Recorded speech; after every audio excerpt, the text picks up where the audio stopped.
Good evening, gentlemen, and I hope you're doing good. Friday was crazy. Thursday and Friday was such a crazy day.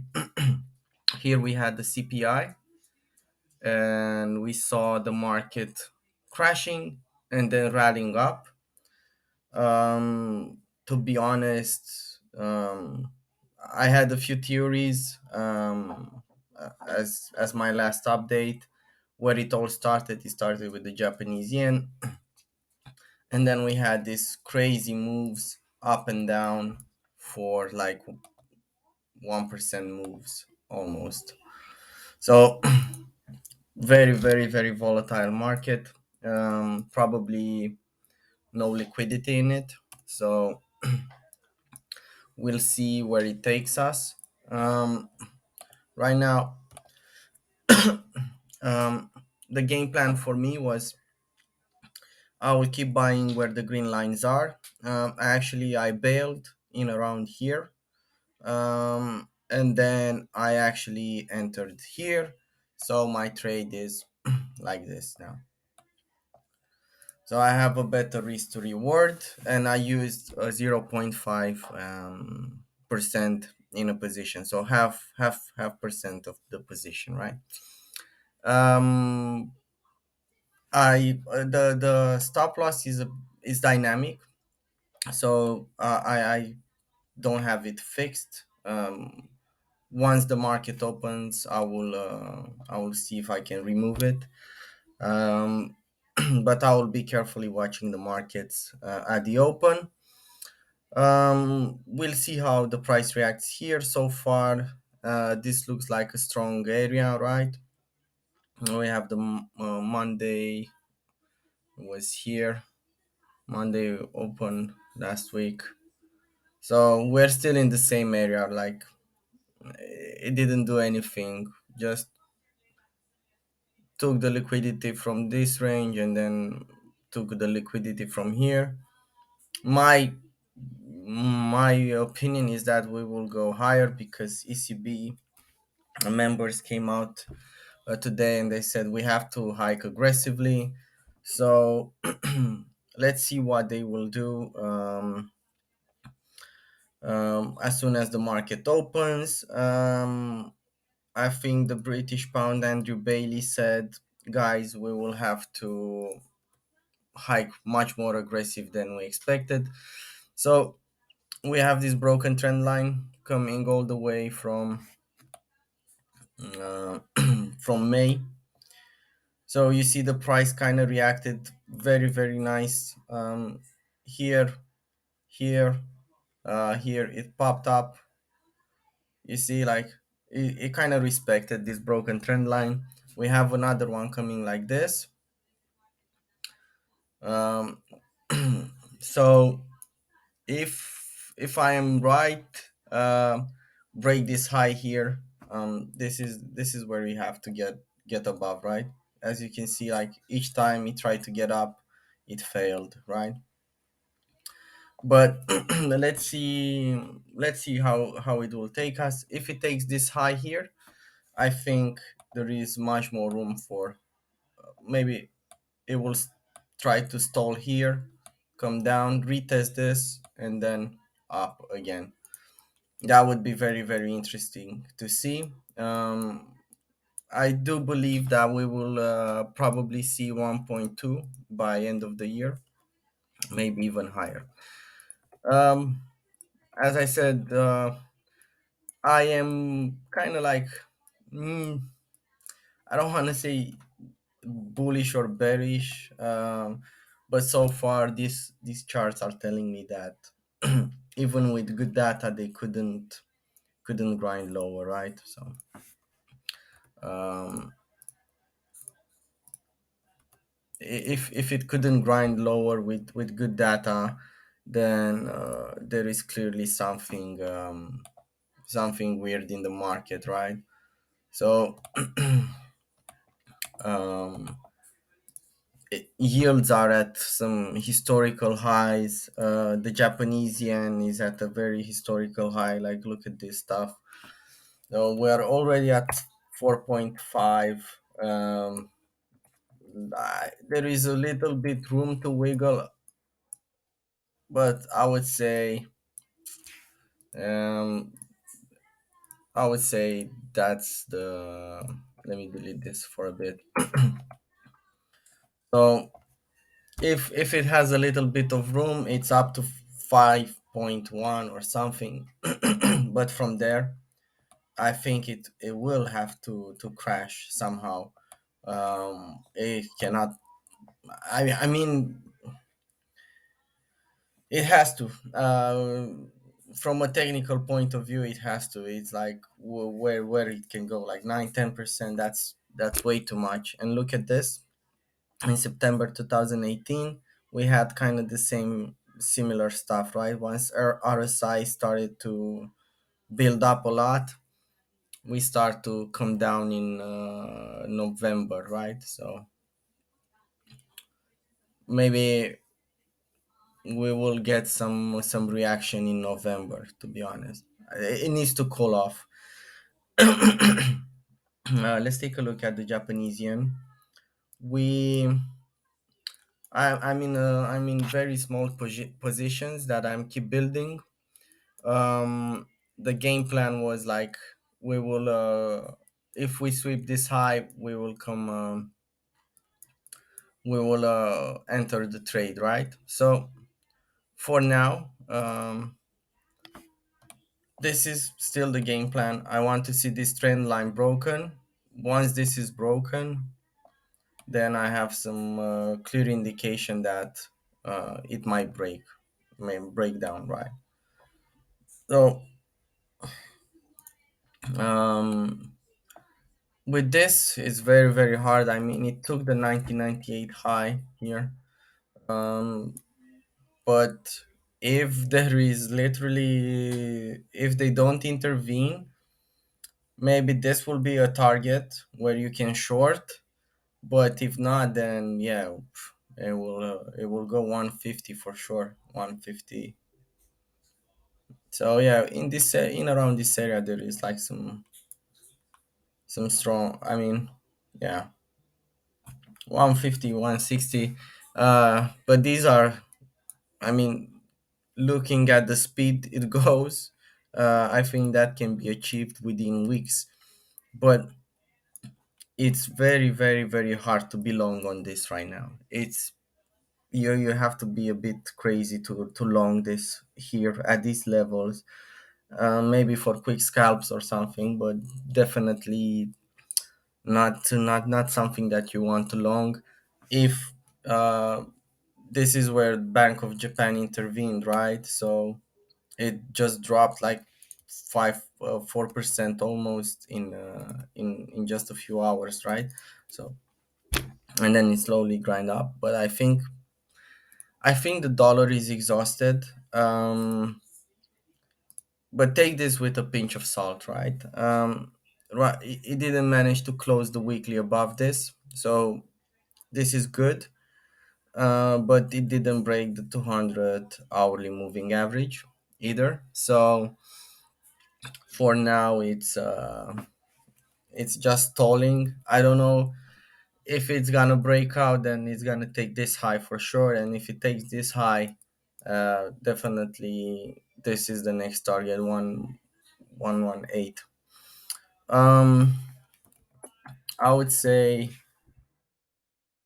um, this is what we talked about in the last update.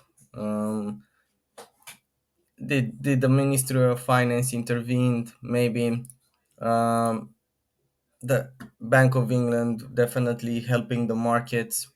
I think Andrew Bailey had a conference in Washington this weekend, so maybe they discussed there about I don't know, some coordination between banks, central banks. I really don't have any idea if that's true or not. But where we are right now, we definitely need to see this slowing down for sure. Otherwise, it will just go higher. So my final target was 120 on the dollar. Um, I told you many times, and I know I probably you get bored repeating myself so many times, but usually the dollar is very strong from October till end of year. It's it's how it is. If the fundamentals align, okay, but if not, then we'll see.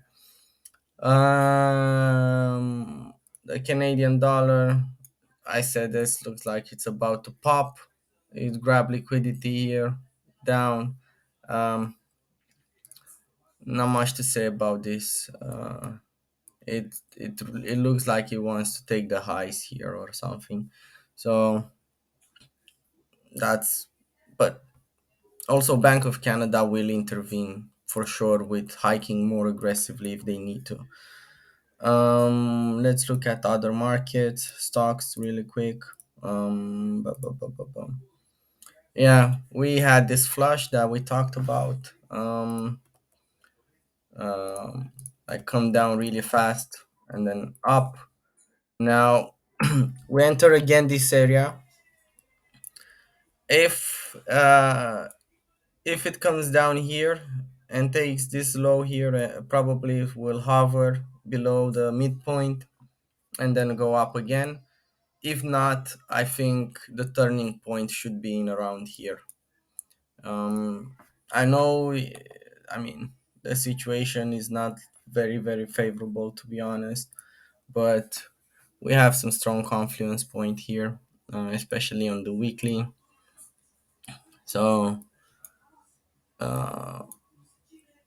we're still holding the 200 weekly moving average. It's something that I trade with. It helps me. It's a lagging indicator, but this is part of my trading style. If it's gonna take this midpoint, um, definitely we will see much lower prices. We have some earnings this week. I can't remember which companies, but I know they're big. I think Goldman Sachs is one of them. So let's see how the banking sector is performing. We will take it from there. Nasdaq, it's we said this is this like a deviation of some sort or not? That was my question. Well, the daily closed quite bad, to be honest, which gives me this pattern here, these two candles here, kind of give me. If you look on the daily, that's how you sometimes spot reversals, so you can take these trades. Nice, you see, it's like these 2 weeks here.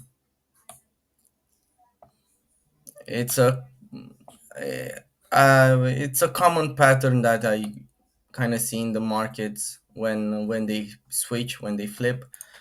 I don't know if it has a name or something, but if it does, then but this is something that I usually trade. I look on the daily, and I if I see stuff like this, I know sometimes the price will push lower. Same for reversals on the long side, right? Look here, here, here, here. So they form of this sort of double tops or whatever you want to call them. Crypto, well, I actually bought some Bitcoin. I don't have any stop loss yet. I'm a bit more hopeful that the degens will save the will save Bitcoin. I entered in here. I think I'm targeting this area. Um, well, if it's gonna come down hard, I will probably add to my longs. So it will be something like this. But if it's something that I don't like it or something, then I will just cut the trade. For I'm just using 0.05, so that's like 5%. Sorry, 0.5%. No, 5%. No, man, what the fuck am I saying? 0.05%. Yes. Sorry, I'm a bit tired. I've been had I had a crazy weekend. So if it reaches here, my total amount will be in around 0.2%, in a position. So it's not gonna, not even half percent. So I'm using low risk, during these volatile times. It's better to use it, um, because it moves so fast, right? And your targets are hit very very fast, and you can see it round trips like super fast. So um, if it round trips like this, then I really want to get out fast, in and out, in and out. uh, so yeah, I use less risk. I don't make that much money, but still much better to be safe than sorry. Okay. Ethereum, this one, same as Bitcoin. I mean, this level is still holding well. If it's breaking down, then obviously we're gonna revisit the lows here, and probably we might see even this area here 1000 or something. But so far it holds quite nice. So we'll see tomorrow. As you can see, like the price is being converged. What I want to see is a crossover of the 100 moving average above the 200. So let's let's see if they cross, then it's kind of a signal for a long. Here the price is pressured. I don't know how long it can do like that, but it has to break on one side or the other, right? um I would just say just be very very careful, especially during these volatile times. This is my biggest position that I'm having right now. um I am quite confident that the euro will do something. Um, Remember that I don't have a hard stop loss here, so I'll let it fall a bit if needed, right? So if it kind of like breaks here again, then probably I'll be out. But I'll set in the morning. I'll set up some alerts and stuff like that. So no need to stress. Um, if it's gonna come in around here, then I will lose 1% out of my account, which is okay. Sometimes you get, but it's worth the risk. I think it's really really worth. Especially with ECB coming out and saying, "Hey, we're gonna